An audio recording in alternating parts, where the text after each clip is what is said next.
Today I'm talking about R&B Divas L.A. It was the reunion part 1. It was everything. Wendy Williams gave me everything I needed in this reunion part 1. I hope she give it to me even more in part 2. She asked the questions everybody wanted answers to. So yeah, let's get into it.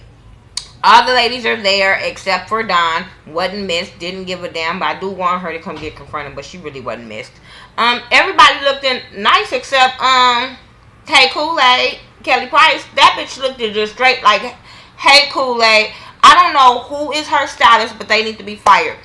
Everything they put on her is not fitting, and I understand she's a big girl, but shit, there's stylists that style big girls, and every time we see her, she's styled wrong. Like, I know she got a fucked up shape and everything like that, and anything that she has on might even look like a muumuu, but bitch, get a better stylist. That's all I'm saying. Yeah, Wendy, I was loving it. Wendy was telling the ladies they brought their own brand of crazy without any fighting, and I was like, yeah, that's true. I mean, Kelly should got her ass whooped by Shantae, but we cool with that. Miss L.A. Wendy asked Miss L.A. about her voice. Miss L.A. just, explained what was going on with her voice. And Wendy was like, well, do you want to correct it or whatever? And Miss L.A. was like, no. And I understand that, like, this is what we know her for. We know her for talking like this and singing another way. So I wouldn't change nothing either. And I feel like, what if she changed it and then she wouldn't be able to sing no more? So, hey. Claudette was asked about her sleeping with both members. It looked like she immediately got offended and was trying to explain herself, but she was saying that how she was with Robbie before the group when they were teenagers, and then he had all these issues, and then she got with Ryan or whatever. So she wasn't with them like at the same time or right back to back or whatever like that. That's what she was trying to explain. Really don't even care. I'll get to what I care about with Claudette in a minute. Wendy was asking the girl, Miss L.A., about sleeping with the producers, and she, I love Miss L.A. I love her because she is so blunt, honest, real, no filter. Whatever comes to mind, she's going to say it. That's what I like about her, Shantae, and Lil Mo, because I feel like there's no filter with them. You take them or you leave them, period. And with these women, I take these women. Now, Kelly, she doesn't say what she means. She calculates everything she say, so it won't look a certain kind of way on camera, but bitch, you looked it all kind of wrong on camera.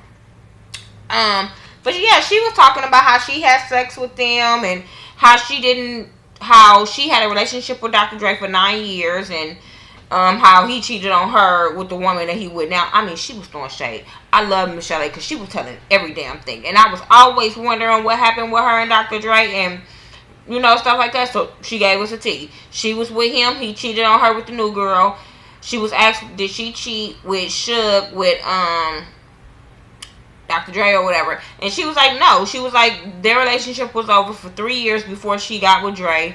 They also asked her about her marriage to him, and she was saying how she didn't know that, it was fake until the IRS and people came to her. I wrote on her. And then she said, how they got married over the phone. And I was just like, oh, poor baby, so naive. You was too damn old to think that. And that you're not from the suburbs, like the rich part where you wouldn't know nothing, and Miss L.A. from the street. So I don't understand how she fell for that bullshit ass game. I don't know. I was cracking up when she was like, well, he went to prison and he didn't go to jail. Prison and jail are two different things. And I was like, yes it is, boo boo. They asked Kelly about always wearing glasses or whatever, and she explained that she has prescription and all these glasses. She told the producers and everybody before the show why she was wearing shades or whatever. Didn't care. But I did, yeah. When she was in the restaurants and stuff, I was always like, why this bitch got glasses on where, ain't no sun at? So she explained it. Whatever. Claudette, Wendy was, I don't know if Wendy had been looking on blogs or YouTube channels, because all these questions is what everybody been saying. And she called Claudette out on being looking depressed and looking sad. And Claudette owned to it. She was like, yes, I was. Because I was going through some shit at the time of filming. So, yes, I was. And so I was like, okay, that's cool. She also asked the women, she asked Claudette about getting child support, and she was like, she don't get child support. Well, she was trying to take up for Ryan, because she was like, oh, well, he does what he can when he can. He's going through his thing too. Oh, why she do that? Because Little Mo just called it out there and was like, well, he wrote for Usher. He wrote caught up. Why you ain't got no money? And she was just like, oh, well, we got a house out of that, but then now it's in foreclosure. How's it a foreclosure? Like, was y'all not managing y'all money right? Is he not writing no more? Like, because he's still not paying child support, which I don't fucking understand, because he was on this fucking show. Did he not get paid for that? Did he give you the money that he got from this? I don't understand, but I was just so over these women saying they don't get no fucking child support. Not her, not Shantae, not, well, Lil Mo. She said that her baby daddy ain't famous, but Miss Chalet, how the fuck are you not getting child support? And Dre got them damn earphones that cost too much goddamn money for some damn earphones that's gonna play the same damn beat. I don't know, but I don't know. I would have been at court. I would have been at his house. You gonna pay for something. I just don't get what motherfuckers that have kids and they're famous and they don't take care of them, like the shit ain't gonna never come out. Dre, I'm sorry, like your music, but you busted as shit for not paying child support. Now you better come out and say, hey, I do take care of my child or something, because the way that she presented this, Dre is a deadbeat and he's an asshole. I don't know.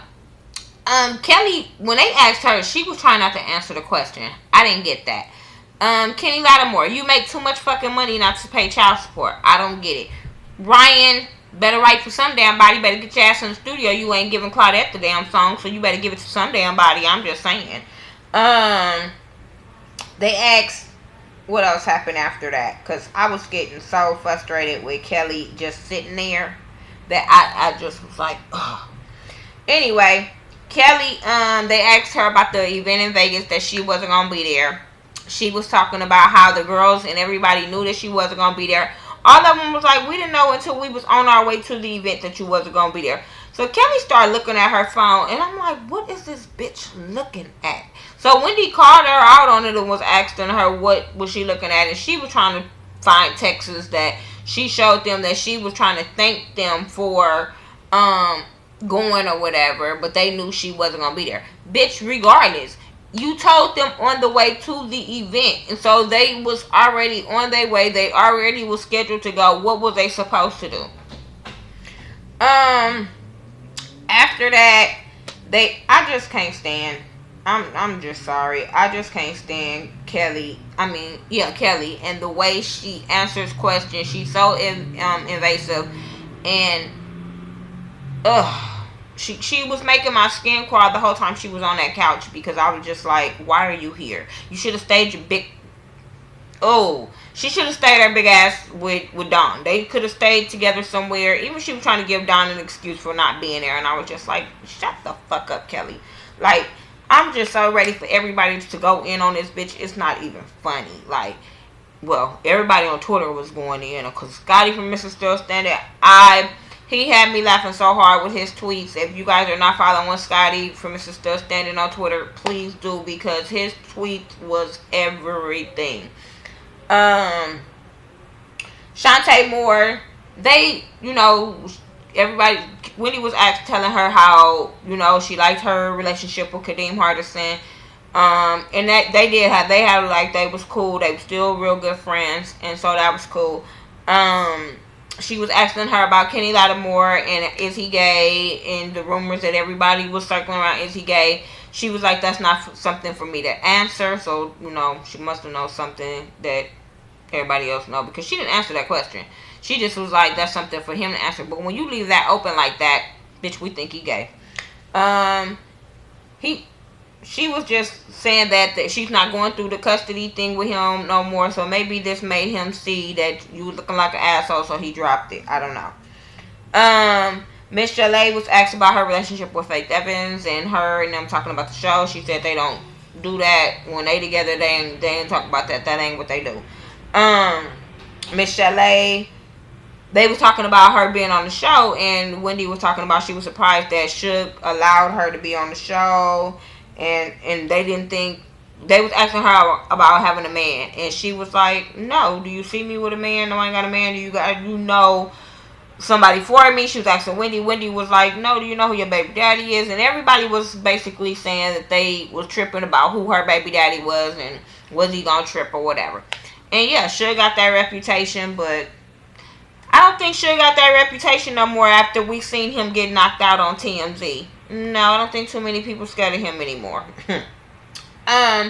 Shantae was asked about her not having a man, and she said she was happy being single. So kudos to you, because yeah, she realized that right after Kadeem, she got with Kenny, and she didn't give herself time to breathe. So now it's her time to breathe and find herself, and be able to do what she want to do. Kelly was asked about her tweets to Mariah Carey. I didn't really hear what the tweet was, because when it comes to Kelly, I zones out because I don't care. But she did say she tweeted. She didn't add no name, but by people knowing who she was talking about, they added, they retweeted, they put Mariah's name in there. And I'm just sitting there like, but you gonna talk about somebody to let you get on? Come on now. She said that they was asking her about all the people she wrote for, and she was naming everybody, and she said she even wrote for Shantae. Shantae was like, what song? But apparently she wrote a song that Shantae sung on the soundtrack. She didn't write for Shantae's actual album, but for a soundtrack. So yeah, you actually did. You didn't write for Shantae. You wrote for whoever that soundtrack was for, and so Shantae just sung it. Just saying. Then we get into, she was asking her about her friendship with Katie Lattimore. She was like, yeah, they friends, but they don't talk about Shantae. He never said nothing bad about her. Yada, yada, yada. Get to the Diva Logs. And Wendy called her mean girl and calls her out. I was so happy that Wendy was calling Kelly out on all her shit. They played it and all that kind of stuff. And yeah, she is a mean girl. They asked, was this Kelly's idea? Everybody put it out there that this was not Kelly's idea. This was the producer's idea. Shantae was like, when we were in the meeting, I heard them say this was the idea. But I guess Kelly felt like she was going to take credit because they asked her first. That's what I got from that conversation. She was working with them before they brought all other ladies on. She knew about it, so she was trying to take credit for some shit that she didn't do. That's what I got from that. Kelly started talking about how her cousin raped her, and I think to me she was trying to get a sympathy vote. But yeah, she was talking about how her female cousin raped her when she was younger. That's what she was trying not to tell everybody in front of Fred. But now all of a sudden on a reunion show, you gonna tell everybody that story when you didn't even come to the Diva Logs until it, and didn't nobody give a fuck about the monologue. So therefore, now you want to tell your story. Like, you should have told this shit, and probably people would have. No, I wouldn't have looked at that bitch different. I'm not gonna even say I would, but maybe some people would have looked at her different. I don't know. But why tell your story now on the reunion show, but you wasn't willing to tell it to Fred when y'all was in close quarters in this thing, even though the cameras was rolling? Y'all was in the room, but you get on a reunion show where you know it's just all y'all and cameras was rolling, but now you want to tell your story you got raped. Like I said, I think that was sympathy vote from her fat ass. I don't know. Then they was calling her, they was asking her about Lil Mo was mad at Kelly and her relationship or whatever, so she was just like, she just stopped calling her. They was cool, they was going to church together and all this kind of stuff, and then all of a sudden Kelly just stopped calling her, and she didn't understand why. I feel you, Lil Mo, bitch, just keep on moving. It's in the past, bitch. We ain't got nothing to say to each other. That's just, Lil Mo just feel like if she get, it seemed like with her, it seemed like if she get too hyped up, she gonna want the hood to come out. She just gonna want to fight. So I think she just be saying, let's just move on. They were talking about Kelly being a control freak. They asked Claudette, did she think she was one? Claudette said that she really wasn't there. They asked Shantae. Shantae's like, yeah, from the way she acted, yeah, and how she was hating that Kelly was quitting every 3 days. Kelly was like, I was quitting every 3 days. She was like, quitting every 3 days, and I'm sitting there like, bitch, yes. Every time y'all filmed, you was over there talking about you can't show up, you can't be there. So to me, yeah, that's quitting. They was also talking about Shantae felt like she was trying to make it her seem like the bad person, and she was. She was, because when she gonna say no, she wasn't. But bitch, yes, you did. Because when you were talking to Lil Mo, you were talking about, oh, you guys are trying to make this the Shantae show. So yes, you did throw Shantae under the bus like that. Anyway, it ended off with them talking about Fred, and they bring Fred out. He kind of, shake the ladies' hands, kiss the ladies or whatever, except I think Kelly. So he sit down. They asked him, was he relieved that Kelly and Don wasn't on the show no more? And he basically said, yeah. And then it went off. I can't wait till next week because Lil Mo is really going to go in. I hope Wendy go in even more. But this was a cool ass reunion show. It was R&B Divas L.A. Part 1. I thought it was cool. I give Wendy thumbs up because this was the Wendy Williams from the radio, not the TV show. And I was so glad for that. So, yeah, tell me what you guys thought about this one. On all of it, on Michelle A and the baby daddy drama and dumbass Claudette, because I call her dumb, because bitch, I'm not going through that, and these motherfuckers is not paying child support. I'm saying, well, Michelle A, yeah, you dumb too. But yeah, tell me what you guys thought about this. Make sure you rate, comment, subscribe. Follow me on Facebook, Twitter, Instagram. Keek, I do everything by the Ghetto View, THA, not THE, except my Instagram is Miss Nika, MIZZNEKA69. Talk to me and I'll talk back. Alright, peace.